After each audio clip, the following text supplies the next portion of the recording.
name's Anthony Taylor. I play bass.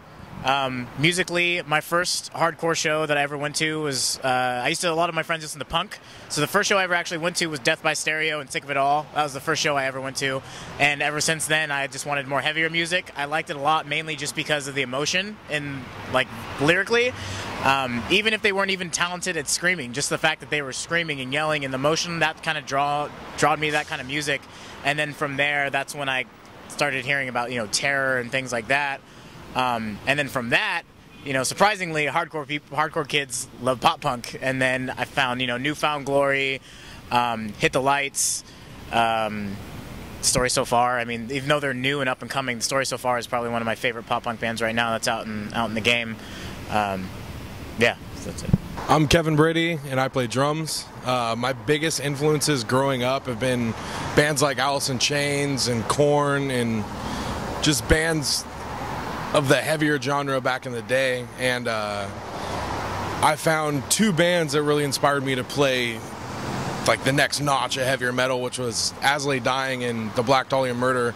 I never heard drums like that before. I hated the vocals more than anything, but then after a while it kind of grew on me because I was just so excited about just the instruments and everything like that. And I was a big Iron Maiden fan, so hearing As Lay Dying's harmonies, it was just kind of a smooth transition into the heavier metal side of things. And so those were like my biggest influences on my instrument playing. Hey, I'm Justin Thacker. I play guitar, and I guess my influences for all the way up until leading till now have just been anything in the new American modern metal movement, like Lamb of God, Shown the Bottom. I was in that like 13-year-old range when that kind of stuff came out. So yeah, Black Dahlia Murder, All That Remains, just stuff like that. And that was all very. And like Unearth was very hardcore mixed, so I was always open to the core side of music, and so that just opened up all kinds of realms. So yeah. I'm Brendan. I'm the vocalist, and my influences for vocals were bands like Lamb of God and Pantera. Those are my two favorite bands, and also stuff like Slipknot, Korn, Mudvayne, Linkin Park, stuff like that. Just a bunch of new metal. I really like new metal. It's really emotional and angry. There's a lot more than just like yelling or screaming. It's just like, I don't know, it gets really weird sometimes, and so it's kind of how you feel on the inside. It's like the most comfortable way for me to get it out instead of just like screaming all the time, because a lot of the time I don't want to just scream. There's a lot of other like weird things I want to do with my voice. So I don't know, stuff like that really spoke to me too, and yeah. I'm Jacob. I play guitar. My biggest musical influences are kind of all across the board. I really was kind of like into like Pennywise when I was like a little kid. Like I started like real early. Like I'm talking like 11, like listening to like Bad Religion and like Pennywise, and I thought that stuff was so cool. But then I think Pennywise was kind of like a good transition into heavier stuff. Someone showed me Poison the Well, and that was my first kind of like hardcore, kind of heavier band. And to this day, I'd say Poison the Well is one of my biggest influences. I'm still obsessed with that band. And then, metal kind of started coming through. I had this big Anthrax kick when I was a kid. Really liked Anthrax, and just the classic rock. My dad always listened to classic rock, so I listened to a lot of that. And then I got more into like pop punk, with Anthony. I really dug Yellowcard for a long time. As weird as that is for being in a metal band, I just really like that band, and a lot of poppy stuff too. And then newer stuff, just the heavier the better nowadays, and just kind of transitioned into my writing style and stuff like that. So a little bit of everything.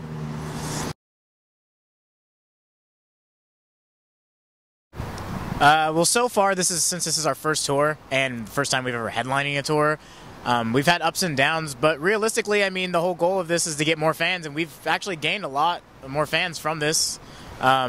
Seeing that we don't have a record out yet, it's kind of hard, but even with our merch has done really well. Everyone's been really stoked on us coming there. Even if there's only, 5 kids there, they're still really excited. So, I mean, so far in my book, it's been pretty good. Yeah. Anyone else? For a band of our size to play like the Whisky on our first tour. I think that kind of speaks volumes for how well it's gone. The venues have been really nice. The kids have been responsive, so no complaints. I think it's been great.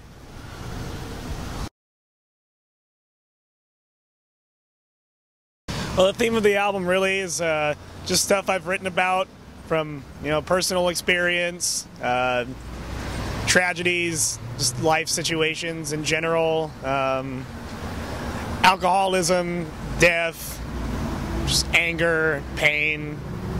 It's usually the stuff I write about anyway, so it sort of just happened that way. I didn't really go for an overall theme, but I sort of try to tie God into all of it too, so that it seems a little bit more hopeful, so that I don't want to say that the theme is overall negative, but it's positive because it shows, a light in darker situations. Whenever it seems like, there's no hope at all, I always present the light and the way out, in a way to help yourself when you're struggling and stuff like that. So it's a little bit darker, but it's also really positive, and I think it's going to reach out to some people.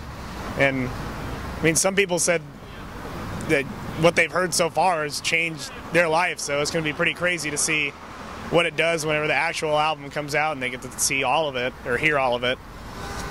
Should I talk about the music part of it? Yeah. For a theme, or I guess the album itself, when we went into it, I remember it was kind of a new experience for us being all together and writing together, so I know that I would say we're a metalcore band with melodic sides. We want to be melodically pleasing while at the same time still being really heavy, but people could dance to it. We want people to be able to dance and have a good time at a show, so it's not just the arms crossed, stand kind of show. So it's all about the live for us, I think. I think for this record especially, because it's really hard, because we have a lot of hardcore fans. Like, hardcore kids love to come to our shows, and we're touring with a bunch of metal bands, and it's kind of weird because the hardcore kids will come out and they won't dance, and as soon as we start playing they'll start dancing, just because we have the two steps and the side to sides, but we still have leads and sweeps, and people can still spin their hair to it, but they can also they can still mosh to it. So I think it's a good thing for anyone who likes heavy music in general. If they are just working out or running, or they just want to mosh to it, it's pretty pleasing.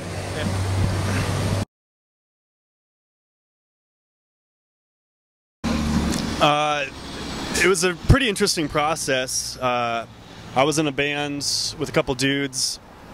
It wasn't working out too hot.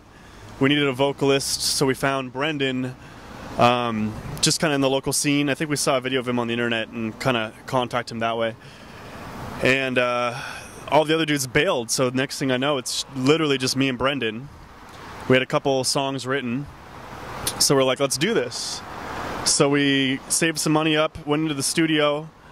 I recorded all the instruments myself. He did all the vocals, and we basically put it on the internet and said, who wants to join?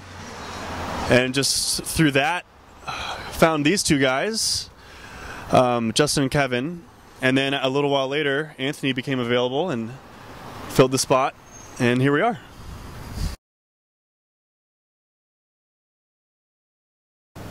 Heavy. Pissed. Let's do everyone. Thought-provoking. Is that one word? I guess That's two words. All right. Thoughtful. Thoughtful. What do you do? Thought-provoking. That's one word. Tell us how you really feel. Mad.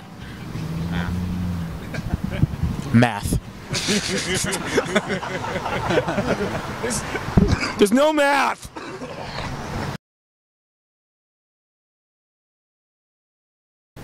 So for advice, all of us have been playing music for a long time. Me personally, I've been playing music since I was 15, and for advice is just don't forget to have fun. That is the biggest thing. You can don't treat it like a job, because as soon as it becomes a job, it's not fun anymore. Don't forget the reasons why you're doing it. You do it because you enjoy to do it. Do it because you want to write music and you want to travel and you want to experience life. Don't do it because you want to get signed or because you want to get a record. Because realistically, for us, it's like we have more fun and we start doing things and things just kind of happened, and people can see how much fun that we're having. So I think that's something that stands out for the most of labels and whatever. It's like they see that you're doing something really well and that you're genuine and you're having fun, and I guess that makes it stand out the most. So that's my advice: is have fun. Don't forget to have fun.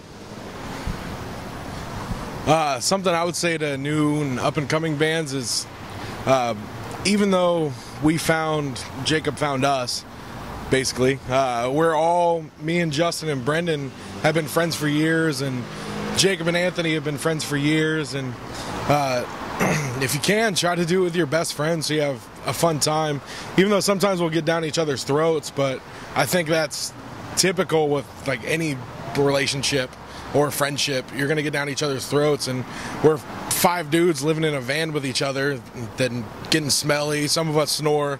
Not a lot of airspace. There's not a lot of airspace, and just try to have fun. And if you go on a tour, bring headphones. Hygiene. Bring headphones, deodorant, and wear socks. Okay. My 2 cents for an upcoming band would be, of course, is to always have fun. If you're not doing it because you love to play music, then you're not going to last. I mean, because being a musician is incredibly hard. So I would say always have fun, do it for the correct reasons. It's not about popularity. It's about you love doing what you're doing. And for the more serious side of things, I would say get a job. Like, start saving some dollars, because you're going to be spending some money, and that's the reality of it. You need to put a lot of yourself into what you do. If people are going to hear about you, then how are they going to hear about you? You're going to make sure they hear about you.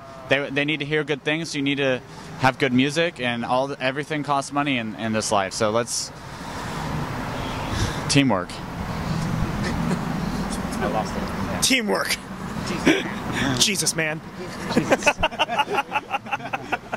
I lost on my rant.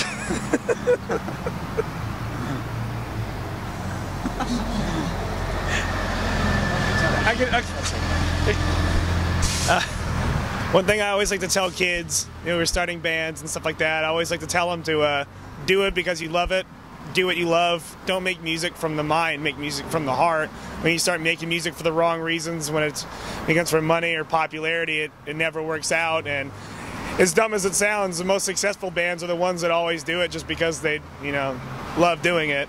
Unless they're like teeny-weeny image bands, and somehow those ones always make it because kids eat it up. But they don't last long, though. Yeah, they don't last long. They fizzle out. Yeah, so, do it because you love it. And if you don't love it that much, and you're just trying to do it just for the popularity thing, you're probably going to have a bad time. This kind of touches on what Justin said, but I think he's basically trying to say in a nutshell, quality over quantity. Like, the way that this band was started when it was just me and Brendan was saving up, going to the best guy in town, and doing a 2-song demo of just baller quality. I see so many bands nowadays do a full length right off the bat in their garage, which I love the idea of DIY and doing it like that. But for at least in our genre, that's hard to get some attention when you have just really like mediocre recordings. So from the start, I always thought, quality over quantity. I'm going to go find the best photographer in town, the best studio in town, and we're going to go get the best, demos we can. And that's what we did. And it just, you hit the ground running that way. You don't have to save up, from doing a really mediocre sound and quality recording, and you just come out just on top. And I think that works really well. I've done that in a couple bands, and it seems to do pretty well. We're in the Flood. Pick up our album Vices out on Century Media on June 11th.